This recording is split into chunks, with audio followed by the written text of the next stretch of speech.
Hello അസ്സലാമു അലൈക്കും. ഓണം പരീക്ഷയിൽ അറബിക്കിൽ എന്തായാലും വരാൻ സാധ്യതയുള്ളൊരു ക്വസ്റ്റ്യനാണ്. നിങ്ങൾക്ക് ഒരു കവിതയുടെ ലൈനോ അതല്ലെങ്കിൽ ഒരു കവിതയുടെ ഏതെങ്കിലും ലൈനിൻ്റെ മീനിങ്ങോ നിങ്ങൾക്ക് തരും. എന്നിട്ട് താഴെ ഒന്നെങ്കിൽ കവിതേൻ്റെ ലൈനുകൾ തരും, അതല്ലെങ്കിൽ കവിതേൻ്റെ മീനിങ്ങൾ ഇങ്ങനെ 3 ലൈന 2 ലൈന 4 ലൈനൊക്കെ ആയിട്ട് കൊടുക്കും. എന്നിട്ട് നിങ്ങളോട് പറയും ഇതിനോട് മാച്ചായ ലൈന് ഇതിൽ നിന്ന് കണ്ടെത്താൻ വേണ്ടി ചോദിക്കും. ഇത് അധിക കുട്ടികൾക്ക് അറിയുന്നതാണ്. അറിയാത്ത ആരെങ്കിലും ഉണ്ടെങ്കിൽ അവർക്ക് വേണ്ടിയിട്ടാണ് ഞാൻ വീഡിയോയിലൂടെ ഇത് പറയുന്നത്. ഓക്കെ, അപ്പോൾ നമുക്കിവിടെ കവിതേൻ്റെ മീനിങ് ഒരു ബോക്സിൽ തന്നിട്ടുണ്ട്. നമ്മൾ പറഞ്ഞിട്ടുള്ളത് എന്താണ്?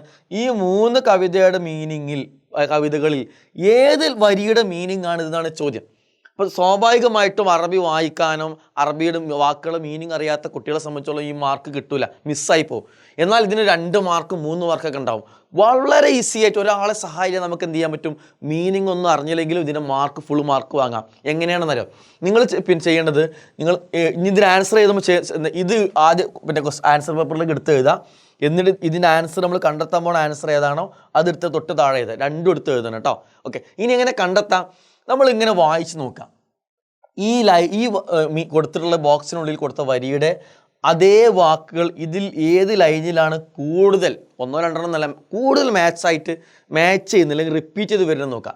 ഇവിടെ അൽ മുസാഫിർ അല്ലേ, അൽ മുസാഫിർ അല്ലേ, ഇവിടെ ഇതിലുണ്ടോ മുസാഫിർ? ഇതിൽ വരുന്നില്ല. ഓക്കെ, ഇവിടെ മുസാഫിർ സാഫിർ ഉണ്ട് അല്ലേ. യജിദ് അവിടെ, ഇവിടെ തെജിദ്. ഓക്കെ, ഇനി എന്താ ഉള്ളത്? സ്വദീഖ് വൻസുബ് അല്ലേ. ഓക്കെ, ബാക്കിയുള്ള വേറെ ഇതിൽ വരുന്നുണ്ടോ? സ്വദീഖിഹി സുബുൽ ഖദീം. ഓക്കെ, ബാക്കിയുള്ളതൊന്നും വരുന്നില്ല. ഇപ്പോൾ മൊത്തത്തിൽ വെച്ച് നോക്കുന്ന സമയത്ത് യെസ്, ഈ ലൈനിൽ ബാക്കിയുള്ള വാക്കുകളൊന്നും വേറെ ഒന്നിലും വരുന്നില്ല. ഈ ലൈനിലാണ് 2 വാക്കുകളും എന്ത് ചെയ്യുന്നത്? റിപ്പീറ്റ് ചെയ്ത് വരുന്നത്. സോ ഇതിന് ആൻസർ ഏതായിരിക്കും? ഇതായിരിക്കും. അപ്പോൾ ഒന്നെങ്കിൽ നിങ്ങൾക്ക് ഇതിൻ്റെ മീനിങ് ഒക്കെ മനസ്സിലാക്കിയിട്ട് ആൻസർ എഴുതാം, അതല്ലെങ്കിൽ ഈ ട്രിക്ക് ഉപയോഗിച്ചുകൊണ്ട് 3 വരി വായിച്ചു നോക്കുക. ഇതിൽ വരുന്ന വാക്കുകൾ 2 3 4 ചിലപ്പോൾ എന്ത് ചെയ്യുന്നുണ്ടാവും? ഇതിലേതെങ്കിലും ഒരു വരി റിപ്പീറ്റ് ചെയ്ത് വരുന്നുണ്ടാവും, അതായിരിക്കും അതിന് ആൻസർ. ഓക്കെ, ഈ ട്രിക്ക് യൂസ് ചെയ്തിട്ട് നിങ്ങൾ എന്ത് ചെയ്യുക? എക്സാമിന് ഈ ക്വസ്റ്റ്യൻസിന് ആൻസർ കണ്ടെത്തുക, അടിപൊളിയായിട്ട് എഴുതുക. All the best. അസ്സലാമു അലൈക്കും.